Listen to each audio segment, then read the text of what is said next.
मुख्यमंत्री हेमंत सोरेन की 80,000 की तनख्वाह उनको कम लगने लगी। विधानसभा अध्यक्ष रविंद्र महतो की 78,000 की तनख्वाह उनको कम लगने लगी। नेता प्रतिपक्ष अमर कुमार बावरी की लगभग 65,000 की तनख्वाह उनको कम लगने लगी।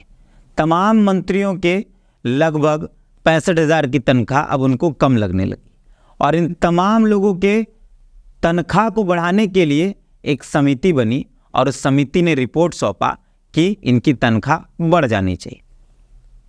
हालांकि चाहे आंगनबाड़ी सेविका हो, आंगनबाड़ी सहायिका हो, उनकी तनख्वाह बढ़े ना बढ़े, पारा शिक्षकों की तनख्वाह बढ़े ना बढ़े, यहाँ तमाम जो लोग काम करते हैं उनकी तनख्वाह बढ़े ना बढ़े, लेकिन मंत्रियों की तनख्वाह, राज्य के मुख्यमंत्री की तनख्वाह, राज्य के नेता प्रतिपक्ष की तनख्वाह और राज्य के विधानसभा स्पीकर की तनख्वाह ज़रूर बढ़नी चाहिए, क्योंकि बहुत काम भी तो करना होता है, बहुत काम करना होता है। 24 घंटे में 24 घंटे काम करना होता है। और सिर्फ तनख्वाह ही क्यों बढ़नी चाहिए, बाकायदा उनकी जो सुविधाएं हैं उसको भी बढ़ा देना चाहिए और रिपोर्ट में यह भी जिक्र किया गया। आपको जानकर आश्चर्य होगा, ये तमाम विधायक जो अलग अलग दलों से आते हैं, ये तमाम विधायक एक दूसरे से लड़ते हैं अपने विधायक अपने अपने उस दल के विचारधारा के आधार पर, लेकिन जब तनख्वाह बढ़ानी हो तो ये अपना सब विचारधारा एक डब्बा में डाल देते हैं और एकदम शांति से सहमति बन जाती है, जनता को पता भी नहीं चलता। यही हुआ है आज झारखंड विधानसभा के अंदर समिति ने अपनी रिपोर्ट सौंपी और इस रिपोर्ट में कहा गया कि मंत्री, मुख्यमंत्री, सचेतक, मुख्य सचेतक, विधानसभा अध्यक्ष और नेता प्रतिपक्ष का तनख्वाह बढ़ना चाहिए। साथ साथ ड्राइवरों की भी तनख्वाह बढ़नी चाहिए, विधानसभा के अंदर जो कंप्यूटर ऑपरेटर है उनकी भी तनख्वाह बढ़नी चाहिए और मंत्री, मुख्यमंत्री, सचेतक, मुख्य सचेतक, विधानसभा अध्यक्ष और नेता प्रतिपक्ष की जो तमाम सरकारी सुविधाएं हैं, उसका जो खर्च है, जो लोन लेने की प्रक्रिया, उसमें भी बहुत कुछ बदलाव होना चाहिए, बढ़ना चाहिए। ये उस समिति ने रिपोर्ट सौंपा। ये शीतकालीन सत्र में हुआ जो आज हुआ है। आप सोचिए कि हमारे झारखंड के मुख्यमंत्री को 80,000 रुपये तनख्वाह मिलता था, वो भी उनके लिए कम था। विधानसभा स्पीकर जो हैं उनको लगभग 78,000 रुपये तनख्वाह मिलता था, वो भी कम था। नेता प्रतिपक्ष को लगभग 65,000 रुपये, मंत्रियों को लगभग 65,000 रुपये की तनख्वाह मिलती थी, वो भी उनके लिए कम थी। और क्या एक सवाल आपके अंदर नहीं है कि क्या इस तनख्वाह से ही इनका जीवन चलता था या कुछ और भी था? आगे हम सुनाते हैं आपको, यही आपको बताने हैं। आगे बताते हैं कि इस समिति में कौन कौन लोग थे और उसमें किन किन का कितना कितना तनख्वाह बढ़ने का बात हुआ। इस समिति में जिसमें स्पीकर, मुख्यमंत्री यानी विधानसभा अध्यक्ष और मुख्यमंत्री, मुख्य सचेतक, सचेतक और तमाम लोगों की, जैसे मंत्रियों का जो वेतन भत्ता बढ़ना था, उस मामले को लेकर एक विशेष समिति पहले ही गठित हुई थी, जिसमें विधायक रामचंद्र चंद्रवंशी संयोजक के तौर पे थे, प्रदीप कुमार यादव, भानु प्रताप शाही, दीपिका पांडे सिंह और समीर कुमार मोहंती को सदस्य बनाया गया था। आप सोचिए, रामचंद्र चंद्रवंशी भाजपा के विधायक हैं, प्रदीप कुमार यादव कांग्रेस के विधायक हैं, भानु प्रताप शाही भाजपा के विधायक हैं, दीपिका पांडे सिंह वो कांग्रेस की विधायक है, समीर कुमार मोहंती जेएमएम के विधायक।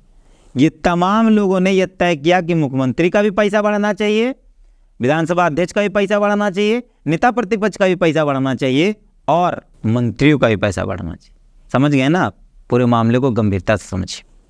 उसके बाद इस कमेटी में विधानसभा के प्रभारी सचिव सैयद जावेद हैदर थे, संयुक्त सचिव मधुकर भारद्वाज थे और अन्य पदाधिकारी भी थे। ये तमाम लोग इस समिति में थे और इसमें सर्वसम्मति से यह बात तय की गई कि सीएम, स्पीकर व अन्य यानी मंत्रियों का, मुख्य सचेतक का, सचेतक का, सबका तनख्वाह साथ साथ बाकी सुविधाएं बढ़नी चाहिए। समझ गए? अब हम बताते हैं कि मुख्यमंत्री की तनख्वाह कितनी थी और आगे कितनी होने की अनुशंसा की गई। तो यह जो कमेटी बनी उसमें सिर्फ वेतन नहीं, बाकायदा जितनी भी सुविधाएं दी जाती हैं उस सब पर समीक्षा करते हुए रिपोर्ट सौंपी गई, जिसमें मुख्यमंत्री का जो पहले 80,000 रुपया था वो अब 1 लाख हो जाए हर महीने, उसकी अनुशंसा की गई। मंत्रियों का जो लगभग 65,000 रुपये का तनख्वाह था हर महीने का, उसको 85,000 करने की बात की गई। उसके साथ साथ मुख्यमंत्री का क्षेत्रीय भत्ता जो होता था और मंत्रियों का जो क्षेत्रीय भत्ता होता था वो 80,000 का था, उसको बाकायदा 96,000 करने की अनुशंसा की गई। आवास जो ऋण मिलता था मंत्रियों को, मुख्यमंत्री को 4% ब्याज दर पर 40,000 रुपये की सुविधा को लेकर, उसको 50 लाख रुपए की जाने का सुझाव दिया गया। और बाकी प्रभारी भत्ता, सत्कार भत्ता में भी वृद्धि करने की अनुशंसा की गई। हवाई एवं जलपोत यात्रा मतलब प्लेन और वो जो पानी वाला जहाज होता उस पर, और आवास, इसकी साज सज्जा की व्यवस्था को जैसा था पहले उसको वैसे ही रहने दिए। उस पर बहुत महान काम किए मंत्री, ये तमाम समिति के लोगों ने, उसको नहीं बढ़वाया। एक एहसान झारखंड के ऊपर इन लोगों ने किया कि उसको नहीं बढ़वाया।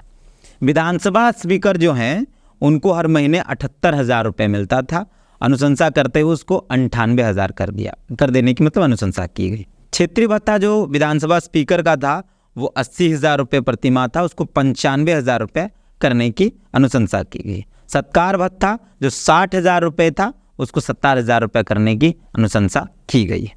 नेता विरोधी दल यानी नेता प्रतिपक्ष जो वर्तमान में अमर कुमार बावरी हैं, उनके वेतन के तौर पर जो उनको 65,000 रुपये मिलता था उसको 85,000 करने की बात की गई है। क्षेत्रीय भत्ता को 80,000 से 95,000 करने की बात की गई है। सत्कार भत्ता को 45,000 से 55,000 करने की बात की गई है। और बाकी जो सुविधाएं मिल रही है उसकी भी अनुशंसा की गई, उसको बढ़ाने। मुख्य सचेतक को 55,000 रुपये प्रति माह मिलते हैं, उसको 75,000 रुपये करने की बात की गई।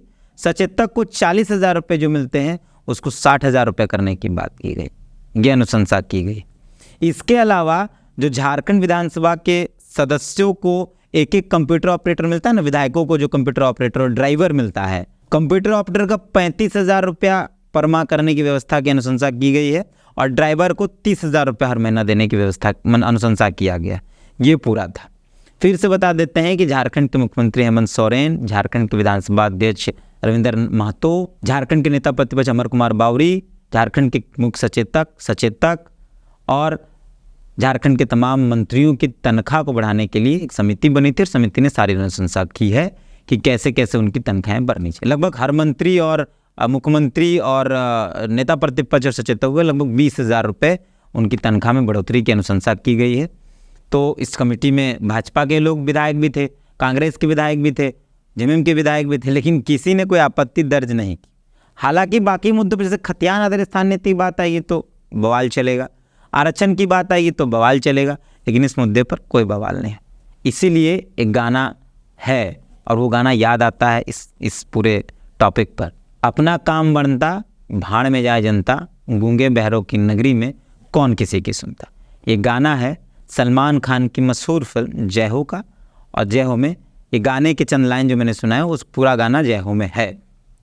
और ये जनता चाहे भाड़ में जाए, जनता भूख से मर जाए, जनता अस्पताल में ऑक्सीजन की कमी से मर जाए, जनता इलाज की कमी से मर जाए, जनता एम्बुलेंस में ऑक्सीजन की कमी से मर जाए, पहाड़िया जनजाति के लोग मलेरिया से मर जाए, झारखंड के मंत्री विधायकों को नमस्ते है, उनको कोई फर्क नहीं पड़ता है, अपना तनख्वाह बढ़ जाना चाहिए, इसी के लिए वो विधायक मंत्री बने हैं। बाकी मिलते हैं किसी और खबर के लिए। इतना ही था, आप इस पर अपनी प्रतिक्रिया दे सकते हैं, आप क्या सोचते हैं। बाकी अपने मंत्रियों से जो आपके नज़दीक उनसे पूछिएगा कि आपकी भत्ता कितनी बढ़ी और मंत्रियों की भत्ता कितनी बढ़ी।